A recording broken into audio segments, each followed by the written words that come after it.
Hi, everybody. Captain Lou here with another Extravagant Few Minutes live here on the Captain Lou Sports Network on YouTube. And of course, on our Facebook page, which is the Captain Lou Extravaganza. And as always, live on X at The Real Captain Lou.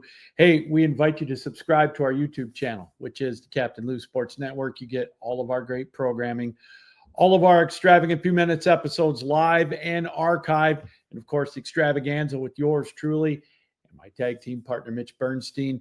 We're going to have more live episodes of that coming up in 2026. It's going to be a great year for that, as well as the ACHA Power Play. Season 10 is rolling along the road to St. Louis, March of 2026 in the national championships. The sprint portion of the schedule in Season 10 coming up after the first of the year as well.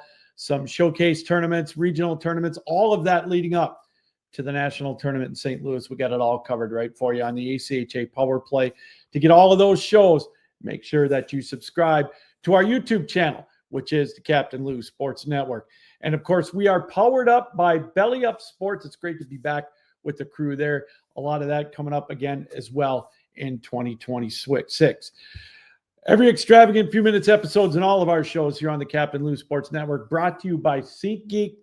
Use the promo code Captain Lou and you get $20 off of your purchase. It's that simple. You want to go, if you're in Minnesota Christmas Day and you got the presents open, you want to go watch the Lions and the Vikings, make sure you go to SeatGeek. Use the promo code Captain Lou, $20 off your purchase. Or New Year's Eve, New Year's Day, if you're anywhere near the college football playoffs, you want to go to one of those games, plenty of seats available on as well on SeatGeek. Use the promo code Captain Lou and you get $20 off of your purchase. All right, what can you say? Another rough ending to the Lions game yesterday. A game of squandered chances in the first half. Another game of not being able to adjust in the third quarter. Not able to adjust to adversity after that long pass before halftime. Second guessing, you could do all of that. I'm not going to blame the referee calling Tesla on that interference in the final drive. Detroit should have never been there. They should have had this game well in hand in the first half. Too many squandered chances in the first half when they were moving the ball on Pittsburgh. They couldn't stop the run game in the second half. They looked like Swiss cheese in the second half. All things that make you wonder if Detroit really is that good. Now they're faced with just about an impossible situation to get into the playoffs. And it's obviously a tall task. And of course, that tall task, the Packers have to lose twice. But before the Packers lose twice, the Lions still have to win twice. And that seems to be a tougher task than the Packers losing twice right now. The Lions headed to Minnesota on a short rest on Thursday afternoon, Christmas Day, and they're beat up, but so is everybody in the National Football League. J.J. McCarthy may not play, hurt his hand, but Detroit doesn't have the mojo right now. They've got to go on the road for the final two games, and then they have to go to Chicago. Chicago's playing pretty darn good right now. And, yeah, Green Bay's got to lose twice on top of that. We don't know if Lamar Jackson's going to play for Baltimore against the Packers in Lambeau this coming weekend. So the odds are stacked pretty good. I know there's a chance. I'm not giving up yet. But I got to tell you, the Lions are not looking good. Just a rough outing yesterday against the Steelers. So again, before the Packers lose twice, the Lions got to find some way to win twice. And I'm not confident they're going to be able to do that. I think it's going to be a rough show for the Lions to do that, winning twice. It's going to be very, very close. And, you know, it's too bad because they have squandered a lot of chances. Now, I hear a lot about Dan Campbell and everybody blaming him for kicking the field goal or not kicking the field goal there in their opening possession in the first half.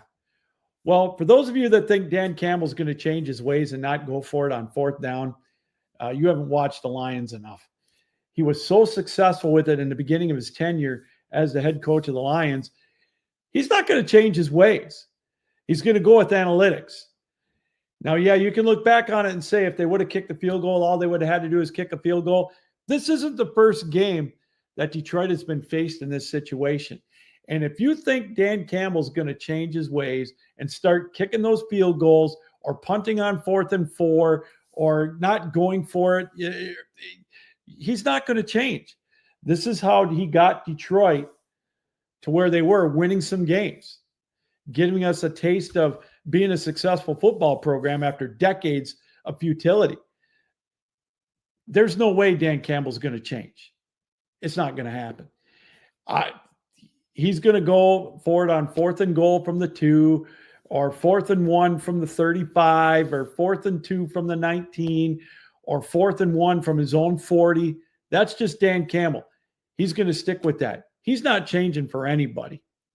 But I think what Dan Campbell obviously has to do is figure out a way to make those adjustments.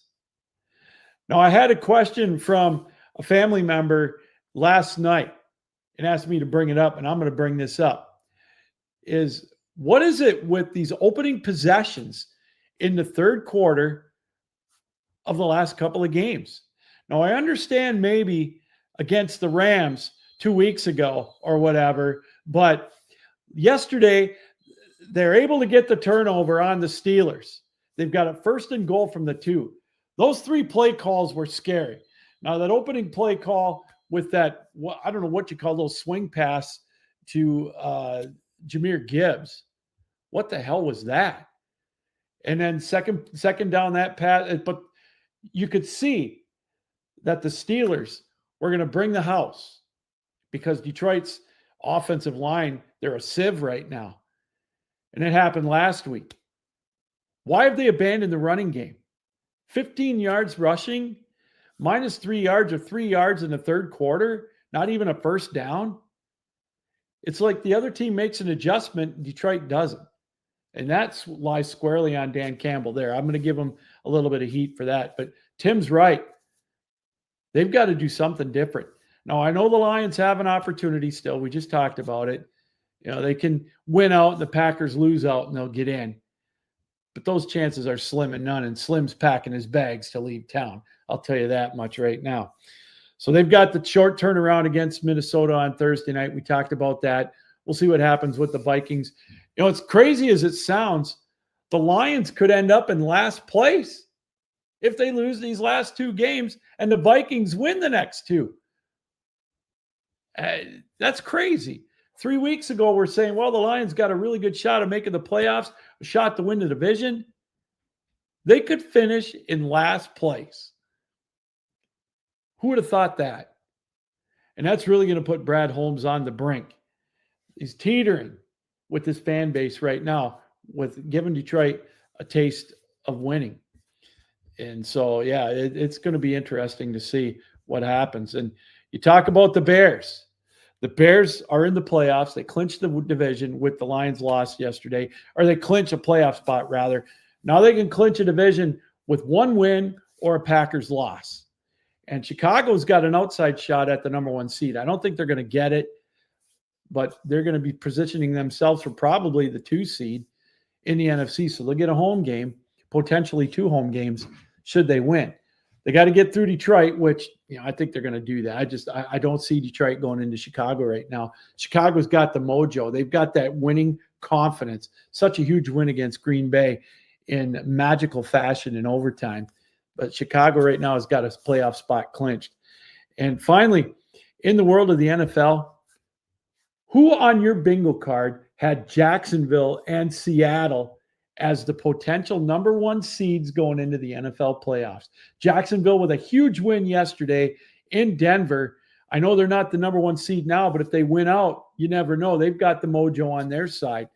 And what about Seattle with that big win in overtime against the Rams? They've got the game lead. They win out. They're the number 1 seed.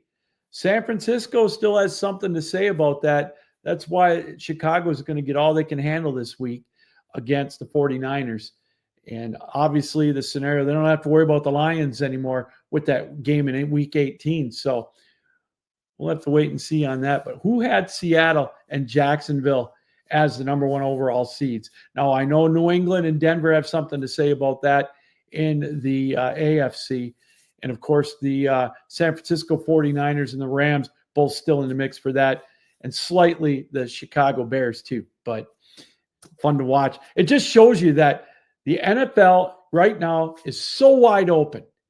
There's probably 5 teams that could get out of the NFC, and probably 4, maybe 5 in the AFC too. Don't count out the Houston Texans, but I still have a feeling this is going to be a double wild card participant in the Super Bowl. I'm thinking it's going to be Buffalo and the Rams still. Something tells me with their pedigree, they're going to overcome these younger teams and they're going to get to the Super Bowl. We'll have to wait and see. All right, we're going to take a quick break. When we come back, we've still got talk about the Michigan head coaching search and college football playoff and the Red Wings. That and more right after this. Hi, everybody. Captain Lou here. Hey, is there a ball game you want to go to last minute? How about the Spartans at Spartan Stadium?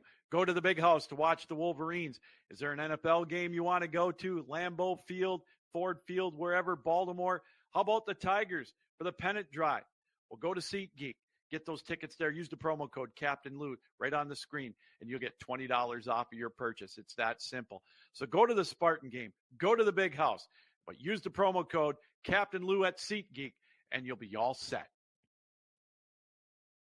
Welcome back, everybody, to an extravagant few minutes here on the Captain Lou Sports Network on YouTube. Again, subscribe to our YouTube channel. You get all of our great programming, our extravagant few minutes episodes live and archived, the extravaganza with yours truly and my tag team partner, Mitch Bernstein, and, of course, the ACHA Power Play. A whole lot going on here as we wrap up 2025. 2026 is going to be bigger and better than ever. I promise you that. All right, let's get back now to the gridiron. Let's go to college football.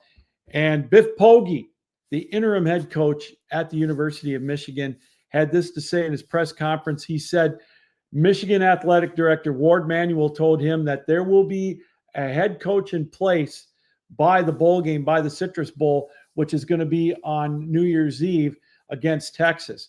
For Michigan's sake, I hope so. The transfer portal kicks in on Friday the 2nd. And then with a head coach being named in place, then the players have 15 days to decide if they want to transfer. I think there's going to be a mass exodus at Michigan, no matter who's there. And again, the question is raised. Who are they realistically going to get with the way the program is right now? The look is horrible. Ward Manuel as AD is horrible. I just don't see how they're going to get the big name they want. Kyle Whittingham is on everybody's wish list as the head coach. We've talked about it. You know, there's people that still think DeBoer is going to come here. No way. No way is that going to happen. And of course, so it's a mess right now. But again, maybe by New Year's Eve, we'll get a head coach at the University of Michigan. The saga continues. The embarrassment continues. Each day that goes by, Michigan looks worse and worse. And again, they're not the leaders and best right now. And it so pains me to hear that, say that rather, as a Michigan fan for all these years. College football playoff kicks back up on New Year's Eve. And, you know, we're thinking about this earlier today. What matchup intrigues you the most in the college football quarterfinals for the playoffs? Is it Indiana and Alabama? Is it Miami and Ohio State? Is it Texas Tech and Oregon? Is it, you know, is it going to be Georgia and Ole Miss? You know, two of them are kind of tied with me. I really want to see how Indiana handles the spotlight as the number one team against Alabama. Now, I know what I said the other day about Alabama getting gift-wrapped a game against Oklahoma. Don't mistake that for thinking they're going to lie down against Indiana. They've got the pedigree. Indiana got smoked last year in the playoff. They feel like they've got something to prove. I think that's going to be one heck of a matchup from the Rose Bowl on New Year's Day. And I got to tell you, another one that I'm going to keep an eye on is Miami against Ohio State too. So that's but the big one to me is Indiana up against Alabama in that quarterfinal game at the Rose Bowl. I think that's going to be a fun matchup to keep an eye on. Indiana with a lot to prove after getting thumped last year in the playoff, and Alabama looking to try to, you know, prove the naysayers wrong after that win against Oklahoma and whatnot, as a lot of people had said they didn't deserve to be in the playoff. All right, let's take a look at the Red Wings. How about this? Home and home sweep over the Washington Capitals this weekend to keep them in first place in the Atlantic Division. Boy, they're looking strong. Mo Seider in overtime yesterday with the game winner with about 23 seconds left in overtime. Now the Red Wings have one more game before Christmas. They're in first place right now in the Atlantic Division with 45 points. They've got a 2-point lead over Montreal, so in a game in hand on them. They got 2 games in hand, or I'm sorry, Montreal's got a game in hand over Detroit. Tampa's got 2 games in hand on the Red Wings, but they're 4 points out. So a great position for the Red Wings to be in first place in the Atlantic Division. Got to keep that going, obviously, because we've seen the March swoon by the Red Wings the last couple of years. We'll see how they react when they do get another losing skid. So they got to build up the points, but they're looking pretty good so far. Looking good in net. The defense is starting to play much, much better. What can you say about Mo Seider? Definitely a Conn Smythe award-winning candidate, Norris Trophy candidate for the best defenseman.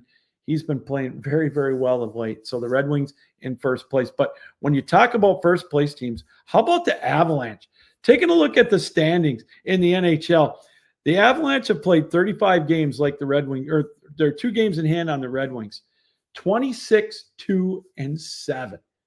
That's insane. They're on a clip right now to probably get about 140 points.